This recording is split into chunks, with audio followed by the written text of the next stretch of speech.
Hello. So we're going to try another problem that uses the law of conservation of energy, but this case involving both types of potential energy, gravitational and elastic, well in this case involving a spring. Besides that, I actually added something in here. We must neglect air resistance or air drag, so any work done by any non-conservative forces is zero. Okay, so let's analyze what we have before we get into problem solving. I drew this bar here for her, for the acrobat, and also since she is hanging by the bar, we can assume that she is at rest to begin with. She's not moving to start with, so her initial speed must be zero. Okay, and the height that she's at is actually a combination of both the 2 meters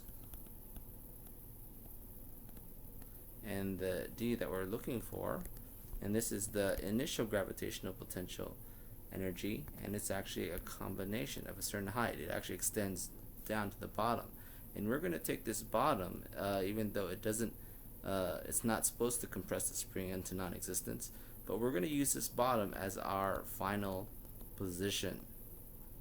Okay, our y equals 0 as our reference. And as a matter of fact, since at the complete compression, the maximum compression of the spring, we also can safely assume that the final speed is 0.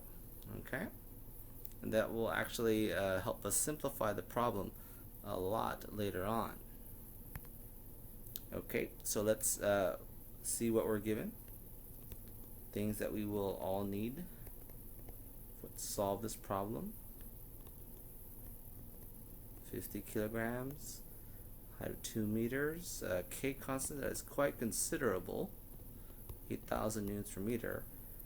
Besides the fact that she starts and ends at rest, and then the diagram itself is kind of our given as well, so we'll use that. And our goal is to find what is the maximum compression of the spring.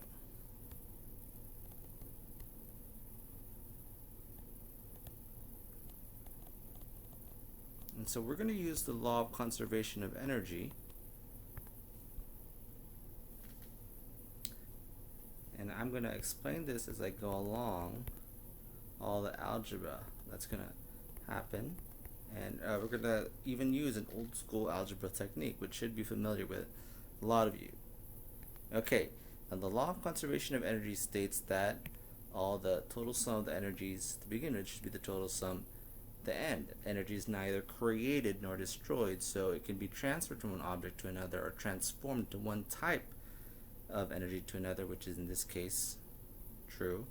Elastic potential energy converted to kinetic, and then converted back to gravitational potential energy, rather, converted to kinetic and then converted to elastic. But that means that we're going to get, you have 3 terms on each side for a total of 6. But do not panic. Do not panic. It actually simplifies quite nicely and quite elegantly. Just write this down. This is final, that's initial. And then we're going to apply the conditions that we know. Okay, very important to understand the problem. Okay, it starts at rest and ends at rest. So that means kinetic energy is not even a factor in this problem at all. We will need the mass, but not the kinetic energy. And to begin with, the spring is not even compressed. Okay? So that part goes to 0 as well. No compression. Or you can say that x 0. And at the bottom, that is where I set our final y final equals 0, and that will affect our gravitational potential energy. Alright, wrong one.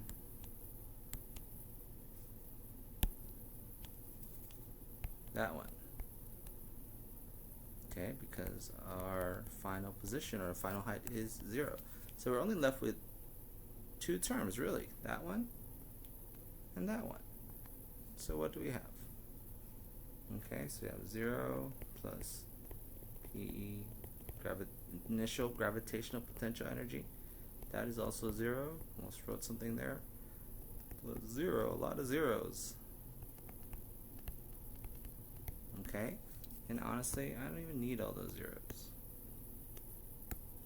Just a formality. Okay, and what do we have here? So the initial gravitational potential energy, I'm leaving that blank for a certain reason, and our final lasting potential energy, where D is what we're looking for. But if you recall, the initial gravitational potential energy is a combination of H plus D. It's a combination of, that's the total. So totals are very important when you're solving problems. Okay? Now I'm going to bring that to the other side. Yeah, I'm just going to bring it to the other side. All of that, including the M, or just for formality's sake.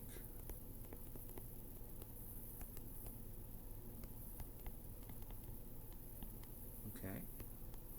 Boom. And I get 0 on one side, 1/2 kd squared.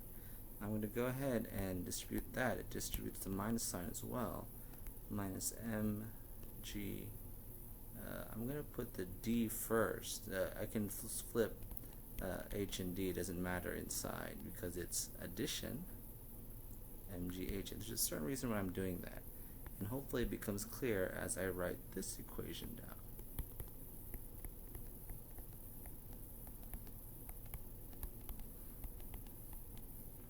There we go. If we take d is our variable to be solved, which in this case it is, that's what we're trying to look for, then this means that this is a quadratic equation. And how do you solve it? You need the quadratic formula, which maybe bring back horrible memories for most of you, but no, it's actually not that bad. It just tells us that there's already a nice, elegant solution that you just have to solve. All you need to know is what is our A, what is our B, and what is our C. Okay? And so if I plug that in, our D is minus mg plus or minus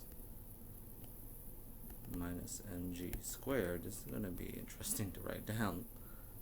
Minus 4, that's actually just, 1/2 k minus mg h rather divided by 2 1/2 k. Now let's simplify a bit. The 2's cancel out here, that 4 cancels out with that 2, leaving a 2. Everything actually becomes positive. Okay, and let's write it down on the next page. Give myself a little bit more room here. So I have mg plus or minus mg squared plus 2, because the 4 canceled out, k mgh, all divided by just k.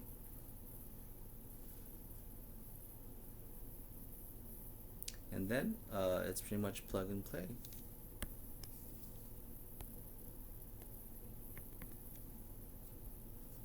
I'm going to forgive myself for not following significant figures this time around.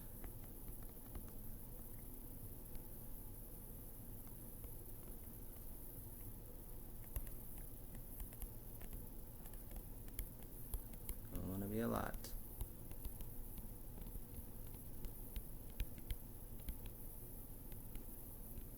And even though this is long, do not fret on how long it is. And as a reminder, what units should we end up with anyway? You have the answer? Not the actual answer, but what units it is. What are we looking for? Well, we're looking for d, which is a unit of distance. Very good. So it should simply be in meters. And sure enough, if you solve this using the quadratic formula, using the plus or minus, remember we'll have to discard one of these answers, and sure enough we'll take the positive one, which is actually 0.556 meters. If your curiosity, minus 1 was 0.447, I think, or something like that.